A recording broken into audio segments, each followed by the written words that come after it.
So this is a YouTube episode where Sam is going to ask me some questions. So every Sunday we do a Q&A on my Instagram channel.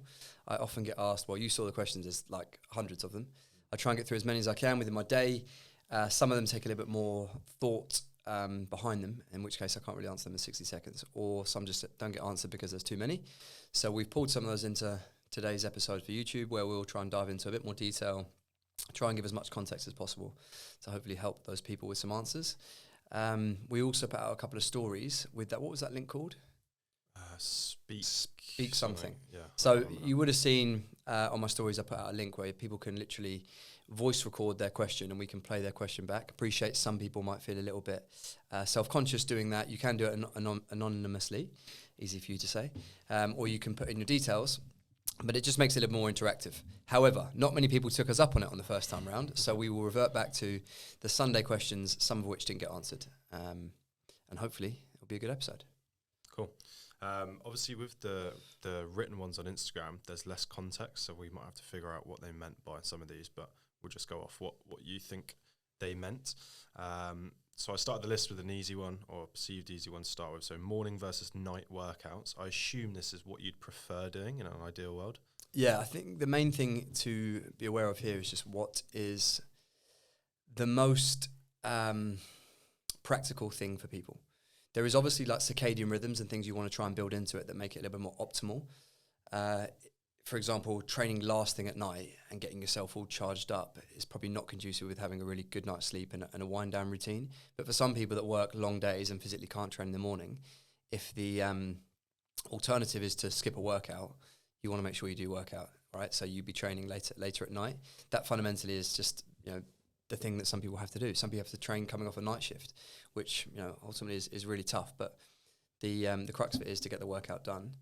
For most people, I certainly feel like working out in the morning is best. 11 a.m., that's kind of a learned behavior and a routine that for me, it's when my body feels most awake, most alert. I feel as though I can express my best physical potential, particularly with strength.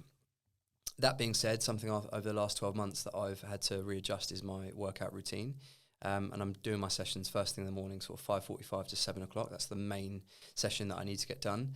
As long as I can get that done, anything else is a bonus, but that's my sort of main session. And that's largely because I was finding that as work was getting busier and as responsibilities were increasing, I would sometimes be in the gym at 11 o'clock and I would just be distracted in my mind. I'd be thinking about emails I haven't got back to. I'd be thinking about the day kind of getting away with me and trying to put out fires. Whereas if I can get it done first thing in the morning, it means that's that big box and rock ticked, and I can just focus on then work and everything else that I need to get done. Is there anything in like a long stressful day if you haven't found the time to put to training to like it gets to like 6 o'clock, 7 o'clock in the evening and you're like, fuck, I just want to get in the gym and like do something? Has that ever come around? Or for me, not really. My days are so full of, unless there's like a real motivation to go and train. For example, someone else is training and I want to get a session in with them.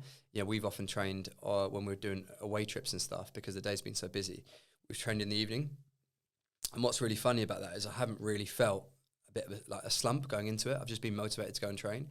Whereas here, if someone was trying to get me to train at 6 p.m, I'd just find that a bit of a nuisance. Funnily enough, tonight I'm meant to be in London with Charlie at WIT for a Puma workout. And that's 5 p.m. And I'm kind of thinking, my body's just not ready to train at that time. Like I'm usually on the wind down thinking about food and seeing the kids. But that being said, I think if you've had a really busy, stressful day and you do normally train in the evening, but that day's been more stressful than normal, like again, the goal is just to get in the gym and maybe just adjust the intensity or the session and get something done because you're going to feel better coming out of the gym than when you did go in. Cool. Next one, have you or would you ever do an Ironman?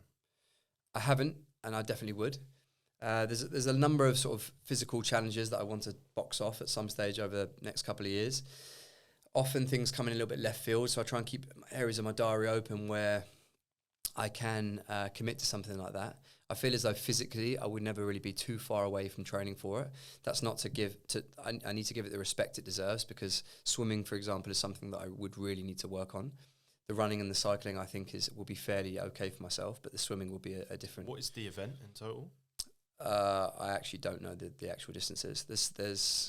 Maybe we can have a look at it.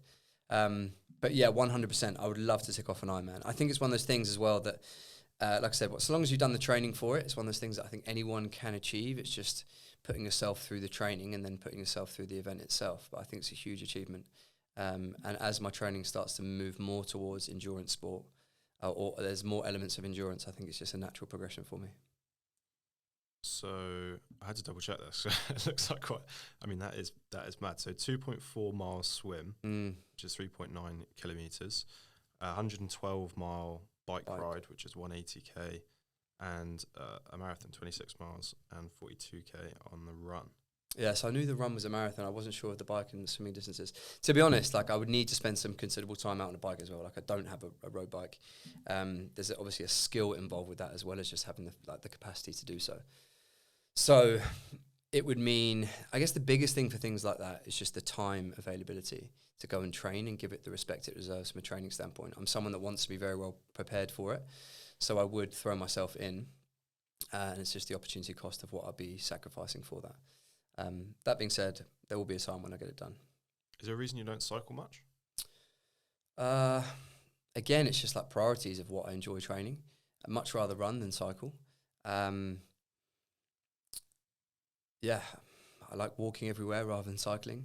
The thought of going out on long bike rides is really nice, but again, it's just the hours that you have to commit to it. I do see a lot of people doing it that I follow on social media and stuff, and it does look brilliant. So I think it's only a matter of time. Someone actually mentioned I think there was another question about when we're going to see you run and bike together. So maybe this summer, we'll see. Cool. So this guy says, where to start at home as a beginner after being out of the game for a while.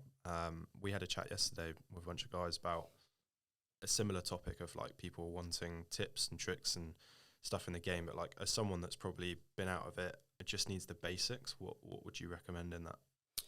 If you're hell-bent on training at home, like my first thing for me would be to like go to a gym. You know, there's a reason why we own gyms and we spend most of our time in the gyms, because I just don't think you can replicate that environment. I appreciate for some people logistically, maybe financially, although there's some very cheap options for gyms, it might not be possible. So if you're at home, I'd think about what you have available to you in terms of resource and equipment. Body weight exercises are great. You can build some brilliant workouts around like running as your cyclical conditioning piece. Press ups, squats, lunges, pull ups, loads of core alternatives as well. Or invest in some minimal kit, so a dumbbell, kettlebell, and some bands. And we have a minimal kit program that has been going for the last sort of 3-4 years, 5 days a week, loads of variety, and also strength progressions using small amounts of kit. But I think the goal is just to get started. Block out 3 times a week when you're going to go and train. Start with some press-ups, squats, pull-ups, and lunges, and then you can progress, and then start adding in some running. Nice. So this one is 3 lessons you've learned from building your businesses. Okay, number 1, your product is the most important thing. I think too many people try and fast-track getting to trying to sell shit, and they literally end up selling shit. So I think if you can build a really robust product that fixes a specific problem, and it is future-proof and bulletproof, and it's best in class, I think that's the most important thing, because that's the fundamentals of any business, right? It's like having something that people want to buy. And when they buy it, they need to be impressed by it, because if they are impressed by it, then they'll go and tell a load of people, and then all of a sudden, like this compounding effect of referrals and people talking about your product just helps you try and scale that business. And that's something that Marchon's always done. Like, coming into business 12, 18 months ago, that we weren't doing anything with sort of paid marketing. It was all organic word of mouth, both in our gyms and online. And our customers were doing a lot of the marketing for us, because we really focus on the products. You can't fast track that. It takes years. But I think at any given time, put the best and the most amount of work into the product you're trying to develop. And as you upskill yourself, and as you have more lessons and learnings and understanding from the industry, and you can improve on your technology and the way you deliver it and your communication, just keep putting that back into the products, so that you're constantly trying to fuel it and make it better. Number 2 would be hire a great team. Again, people look at Marchon as like, how have they got to where they've got to? And it's genuinely because we always try and hire A players. You know that it's you know how kind of ruthless we are around trying to drive the very best of ourselves. We don't always get it right. We have hired sometimes people that haven't been the right fit. But I feel as though it's such an environment where literally everyone is willing to be the first person at work and the last person at work, that by proxy of that, the culture that's created, like the strong just keep getting stronger and we get the rub off each other. And therefore, we're constantly looking to level up. And the weaker people that have been part of the business or they soon get kind of weeded out and it's just not the right environment for them. And that's not a criticism of them. It's just showing why we are who we are and kind of what we're looking to achieve. So point number 2 would be invest in the right people. That takes time. That takes having a really good product. That takes having a vision and values that people want to come and be a part of. But I think that's really bulletproof. And then number 3 would be, just so I make sure I'm on course with the question, it was like 3 things. Lessons you've learned. So yeah, great product, great people. The last lesson would be that your customers are like your biggest truth. So like, and by that I mean like listen to the feedback that they give you. Like sometimes it's very easy as like founders and creators to think that we know better and that everything that we believe is like truth, and that we kind of go off on tangents and we can kind of get disconnected from our audience. So that's why we're so big on community. That's why we try and make ourselves so accessible through social channels, through events, through like getting boots on the ground with our audience, because it's really valuable feedback. Some of which we can implement in action straight away. Some of which we have to take and sit on and see how we can actually then improve the products that we do. But I think they will be your best truth. And I think never to get complacent if things are going well and you're gathering more customers and they're doing that. They're talking to their friends and you're growing. Because if you get complacent, then soon you take your finger off the ball, and that's where opportunities for other people come up. But if you see times when it's beginning, like growth is slowing, it's probably because you haven't got market fit as well as you potentially once did, and that's where again you need to go back to your consumers and ask them, like, what is it that was working really well? What is it that we could improve upon? And just be humble to then go and action that. Can you think of any examples of times or moments in the business building it that those lessons were learned, if that makes sense? So where those things were like, this is actually a lesson I need to take away from those 3 points? Yeah, so I think it was very easy in the early days for myself, Alex and Charlie to like create something that we thought was right and then and put all the time and effort into it. But I think for example, the app would be a great example of like the product needs to be shit hot first. If you're going to go and develop an app and you're going to try and compete against all these other apps that have much bigger resource, that already got some like notoriety and things, you can't come into that marketplace with a shitty product. Like if it's glitchy, if it's got bugs, if it's not clean, if it's not easy for people to move through, if things just go wrong, then you almost like you release an app because your ego makes you want to release this app and it makes you look a certain way and you think that's going to bring sales. But what's real, and it might do in the short term because people are like, oh shit, like Marchon have got this new app, I'm going to jump on that. But then they try the product and it doesn't work as well as the thing they were using before. They're like, this is stupid, this is shit. So that was a real lesson for me. Like as the original coaching product, that was very easy for us to refine because it's very easy. Like with the transaction of let's develop it, let's test it with our clients, get some feedback. It's a quite quick, instant feedback loop.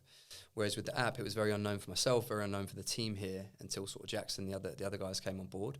And even with them, like, it was constant back and forth to make sure that we had a really robust product. And even at the point in which we launched it, it was very much like this is the version 1 of what it will be. And where we are now, I think 12 months on, it's 80% of that original kind of code base is completely changed. So that would be, hopefully that's a good enough example of like where a lesson in making sure you've got a really robust product is really important. Number 2 with people, again, like we've had some amazing people come into the business and are no longer here for the time in which they had the right role within the company. But as the company's grown and our vision has become a bit clearer, and we're sort of pushing the goalposts a little bit in terms of where we want to start to operate and where we want to try and play in this space. Sometimes it can become a little bit overwhelming for certain people, and sometimes it might not be in line with where they wanted to see themselves. So there's been times where we've had people in the business and not made the difficult decisions earlier to kind of move them on. There's also been times where we've not had the foresight to take longer to hire certain people, and we've not done our diligence on those individuals, and we've not stretched out the time horizon in which we want them to be with us to fix or to fulfill the role ahead of us, in which case we've been a little bit, we've jumped into situations where we've hired coaches too quickly and they've not been the right person for the role. So that would be a lesson in the people piece. And the last one, I think a recent example with this is around some of the changes we've made at HQ. And me personally, having spent the majority of the last 2-3 years out of the gym, not on the coaching floor, not really as prominent in the local community, the local gym community, and building the kind of online things and things with the brand, I was very disconnected from that audience. So when we started to make changes around certain things, there was a bit of pushback, and rightly so from our members. But all it came down to was a misalignment between what they were consuming through social, which is sometimes destructive for them and for us, because they assumed certain things without the right context. But it offered up an opportunity for me to get back in touch with them and have good conversations with some key people within that gym, and just, one, set their mind at ease that this still was the right place for them, but two, understand that they're in a different place in their life now 3 years on, that the training and the messaging that we're doing online doesn't quite fit with them. So that was quite important for me. So hopefully that gives you kind of 3 examples of where those were lessons. But I've probably had, over the 7 years of building Marchon, those things happen a lot. But that's part of the beauty of the game, is because all of those lessons can help you iterate. One of our core values is like learning, right? So those lessons are learnings. And if we're always trying to learn from, like, is our product good enough? Can we make it better? Are the people that we have in the team as good as they can be? Like, where can they learn and where can they grow? And then with our community, like, how can we learn from them as much as they can learn from us, so that we together can then have a better, tighter culture that really stands for something, which then in turn makes the brand really stand head and shoulders and much stronger as well. Sick. I just made a note there to make a full video on social media and influence, because we talk about this all the time in terms of how we show up as a business, how like the coaches show up, and I think it'd be interesting to sort of delve into like the way things have changed over the last few years, with you being a big influence, which was like quite a large start to your business, and how that's changed. So I've just made a note of that. We'll make that video at some point. The next one, daily non-negotiables. What are they currently, and have they changed much over the last few years? Yeah, my life has changed loads over the last few years. I think if I think about from sort of early 20s to where I'm now in mid 30s, my daily non-negotiables now are, from a fitness standpoint, it's like to train, it's like to get a session in. Now, I know a lot of people have popularized 75 days hard, where they're like trying to do 2 sessions a day. One's going to be inside the gym. I think they've got to be like 45 or 50 minutes long, inside the gym and outside the gym. I will always, I think my average step count is probably between 20,000 steps. So like, I have a car and we use it to drive to Stratford, but for the most part, I'll walk everywhere. So I suppose one of my daily non-negotiables subconsciously is move as often as I can, be outside and move as often as I can. And the nature of that then enables me to stay fairly lean all year round, because I'm constantly trying to move. So it would be, I wouldn't say something like hit 10,000 steps, but it's just like move as often as I can whenever I can. And any opportunity to use my feet, I'll use them. So that's kind of like an informal, subconscious decision. Initially was conscious, but now it's subconscious. Secondly would be to try and get some form of exercise in. And that's not to say that I train every day. So like Sundays, for example, it will, like, the walk will just be my main form of exercise, unless there's an anomaly, someone wants to train, or there's a reason to train. But training every day will be a non-negotiable. It starts actually like when my alarm goes off. It's like, get the fuck out of bed. I have anxiety if I sleep past a certain time, because I feel as though I'm wasting opportunity to be doing what I need to be doing. So it starts when my alarm goes off. It's like, get out of bed, get my workout in, eat as well as I can throughout that day. Like, I don't, again, this seems quite, I guess, highly strung around nutrition. It's not that what I eat that I'm necessarily highly strung around. It's the fact that I am making sure that I'm going to fuel myself.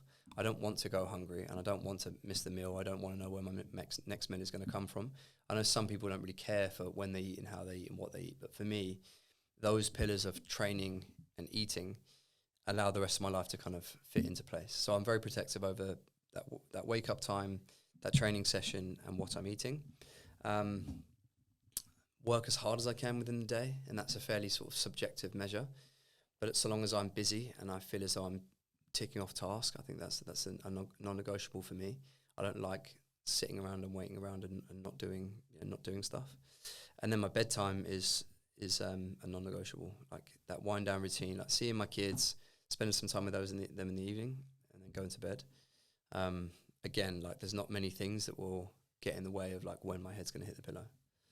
So fairly like basic stuff, right? It's like wake up consistently on time, train consistently, eat consistently, work fucking hard, and go to bed. And it goes back to that circadian rhythm thing. Like my body is so predictable of like when I've got energy, when I don't have energy, when I'm good, when I'm bad. Therefore, if like something isn't quite right, I've got a really visceral sense of it, like whether, because everything is usually like clockwork. And I've mentioned this before. If you can create that level of order around those certain things, like you're going to operate at the highest level possible in your work, whatever that is. You're going to feel your best because your body is in tune with itself. You're going to train probably pretty effectively as well, and you're going to maintain what most people are looking for is like a really good level of like body composition and looking your best. Sick. This guy says, on holiday and feel guilty about taking a couple days off. Do you ever get this? Yeah, I think more so when I was like younger. Again, perspective is a wonderful thing. Like when I was younger, I thought that, and I probably could facilitate like training every day. I could train all the time and like I never get tired. It's a bit like you, right? Like you do a long day of work and you can still go and roll on the mats at like 7 p.m. and I just can't fathom doing that anymore. So actually, when I'm on holiday, because of these like work sprints that allow me to go on holiday and take a little bit more rest, actually, I've learned to enjoy those a little bit more. Invariably, on holiday, I'll try and go off plan a little bit around training programs. Now, again, I'm not suggesting this is the right thing for many people to do, because for a lot of people, they've not maybe afforded themselves that luxury where they can take a week off plan and still come back and be able to hit the ground running. Maybe they can. I don't really think it matters, because I think if you're playing the long game with training, you know, a week of off plan or a few days off isn't gonna harm you. I think if you've consciously taken a few days off, it was probably the right thing to do anyway. I don't think there's any reason to feel guilty about it. I feel as though if you wanted to go to the gym, you would. There are gyms everywhere, whether it's in your hotel or locally, somewhere we're on holiday. So I think just take the time to enjoy those couple of days, like relaxing and doing something else. Again, if you can be as active as possible, that's great. For me, again, on holiday, it's still about trying to find a routine that makes me feel like I'm maximizing whatever that holiday was for, whether it's spending time with my family, spending some time with myself, having more time to listen to an audiobook or go on a walk. Like I'll still try and create like the holiday routine, so each day is almost replicated the same. But I wouldn't feel too guilty if you had a couple of days off. Like I said, I think it's probably necessary if it's naturally happened. We hear, or at least I hear, in the business, the saying "earning your pillow," which is like working hard enough that when you get to the end of the day, you've earned that. Is it? Do you feel the same when it comes to training and holidays? Like, is it earning those days off, or do you think sometimes it's necessary just to take those days off so you can recollect yourself and come back like a little bit harder? I actually find on holiday I probably train more than when I'm not on holiday, because I'm taking a break from work, whereas training is like this. If I didn't have work, I would train more naturally, like during the day now. But the reality is that like training isn't going to put food on the table or provide for the people that mean something to me. It's also not going to take Marchon to the stage and where I want it to try and take it to. So therefore, training for me when I'm here is like minimum effective dose to get what I need from it to look after myself so that I can serve the bigger picture. When I'm on holiday, I'm trying to take a break from some of those deliverables at work, some of those things that maybe occupy headspace. So invariably, I can get in the gym a little bit more. I have more time to myself. I'll spend that with, like I say, my family, my wife, my kids, but equally I'll try and get in the gym a little bit more. So that's probably the opposite of what this person's kind of alluding to here. But that's just because for me, I get a chance to escape to do more of the things I really enjoy doing. But I think to answer your question around like earning the holiday, that's certainly how I felt, because I often will forego, and you're familiar with this, will forego the weekends. Like where that's a lot of people's like time to just kind of like switch off between like Friday, whenever they stop like mentally working, through to Monday. Whereas us, weekends are a big part of the brand, the business, and what gives us a competitive advantage over other people. So when it comes to like holidays and breaks, I will over-index on trying not to work as much. Do you think there's maybe a different, like a mindset switch of like when you are off, training things that you enjoy, or like just changing your training, if that makes sense, so it doesn't feel like you're taking days off? Does that ever come into account? Yeah, I think 100%. Like when you go on holiday, I think, again, running's not easy for everyone, but I think going and doing a little bit more running is quite fun because you get this chance to like explore, particularly if you're down on the beach, like you can just go and do something a little bit different. I think it comes down to like, how do you want to spend your holiday? Do you want to spend it like eating all the food, trying all these different cuisines, in which case fucking go and do it. Do you want to spend it doing a little bit more training? Do you want to spend it doing some hiking? Do you want to spend it sunbathing? Like, if you're going to spend money on doing something that's like, that is an expense and that you want it to serve a bigger picture for when you come back to be able to, you know, hit the ground running again, go and spend it how you want to do it. It might take some time and a few different holidays to work out like what it is you really enjoy doing when you're on holiday. It might take some collaboration with your partner to decide what holidays you should go on. But like Loz knows that when we're picking destinations, we're looking at what's going to be suitable for the kids, where's got a good gym for Ollie to go and train, and where's got good food, so that, you know, because they're the sort of three pillars that we will build a holiday around. Nice. Last question. Podcast. When's it launching? That's a good question. We haven't actually set a date on it. What the plan at the moment is to try and get all of the guests the first 10 guests lined up and recorded. I think we feel that we're going to try and do a guest one week and then a bit more of like an informal kind of chat with me the second week. But we'll see how that pans out. We've had some good conversations with Spotify about getting set up with them. We've got a number of we've recorded one. We've got a number of guests lined up. I'd hope to think that we'd have all of these the first 10 episodes recorded within the next 2-3 weeks. But I think we should probably, maybe off the back of this, put a date in the diary, and then we've got something to work backwards from so that we, you know, give ourselves a kick up the arse. But we are making good progress now. I think most of the creative's done. I think we've identified the guests. We've contacted quite a few of them, and they're all keen for it. So it's almost all systems go. And what do you want the podcast to be? Like, what in terms of, I know we've recorded an episode and we have talked about what it is, but for the people that know nothing about it, what do you want it? That's a great question. I think it will take different permutations as it kind of develops. I think, for the most part, I believe I'm very fortunate in the line of work that I do and kind of the circles that I get to move in, that I have access to some really cool people that have done some extraordinary shit. So high performers from the world of sport, business, anything really, like people who are out there doing some savage shit, like creating great things, like leaving a lasting good impact on the world and like adding value back to human beings. I want to just try and get them in front of me and see if there's any like, is there common traits, personality traits and things that they're doing? Is there anything a little bit different? Like selfishly, can I learn from these people? Do I have a chance to sit down, push my phone to one side, not be checking emails and doing the usual stuff, and just be engrossed in this conversation with people who are out there doing amazing things? Diving into their routines around work, like how they operate a business, how they operate within training, how they operate their nutrition, their mindset towards certain things. I think on social media now, it's very popular, or it's been popularized, and there's some great people out there doing some really savage things. And I think everyone can tap into that, like their own level of savage, and everyone can take inspiration from certain people. So I think this longer form content will give a little bit more context to how and why people are like they are. So that those little highlight reels you're seeing, you can start to formulate a better opinion on that individual, and then you can start to think, right, I want to dive into them a little bit more because I actually know now why and how they're doing that and what the purpose of it is, rather than looking kind of superficially and trying to adopt it without much context. So I think that would be quite cool. But like I said, I think it will develop over time. It's called Without Limits. I think it's around this kind of limitless mindset towards what you can achieve in life for yourself and with your business and those around you, or in a sporting context. So yeah, I'm really excited for it. I think it will span a broad range of people. Like we look at the guests, we've got people from the very elite end of sport right the way through to the very elite end in business, and then we have like people in the entertainment sort of creative world. We'll look at people in the ultra endurance space.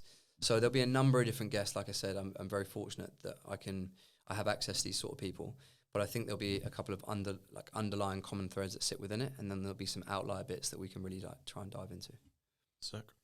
And then just to wrap up, where can people find you? And if they want to ask questions, where do they go?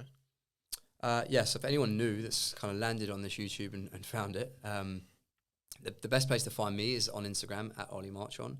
Marchon is our business, so we have physical gyms here in the UK, in Hertfordshire and in East London. We also have our online training app as well, supplementation, events, loads of different things. But for the most part now, Instagram at Ollie Marchon, follow the YouTube, watch out for the podcast coming soon. yeah, we've got some exciting things for the rest of the year.